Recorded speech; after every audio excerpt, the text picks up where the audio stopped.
Kasama-sama kami mga pamilya. Ngayon, ipapakita ko sa inyo guys kung paano tayo magmukbang ng kinilaw. Ini sa probinsya. Ito yung tinatawag na kinilaw, hilaw ba? Lapin mo niya, anong mukbang yun? Unang tikim. Unang tikim, tigil agad. Grabe guys, ang sarap. Yan, masarap. Tapos sabayan mo ng ano? Sabayan mo ng kamuting kahoy. Sarap. At guys, Bal. Ina. Kaya guys, tuba lang yung sakit, doon igit. Ang sarap nito guys, ang sarap. Sige. Tagay. Pantulak. Vlog. Pantulak. Kunhon pa. Dara lang yung sakit to. Pantulak. Muna yung coconut wine. Tapos,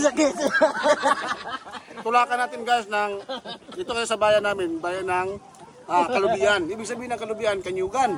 No? So, ito yung gata ng nyug. Coconut wine yan.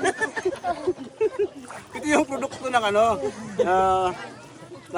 lubi o kalubian, ang nyug. Ito yung ano ng nyug. So, Yung matigas. maganda to inumin guys. Dahil malayo to sa sakit. Malayo to sa sakit pero malapit sa bugres. Tikman na natin guys. Bisa mo lang haba na. Ay, tumingin ba? Saan ka na to? Ay, malunod mo ni si Imudo. Di kalunod ka. Sarap na ganap. Tingin ko, diri ko Sige na, bye. Bye-bye. Okay, bye.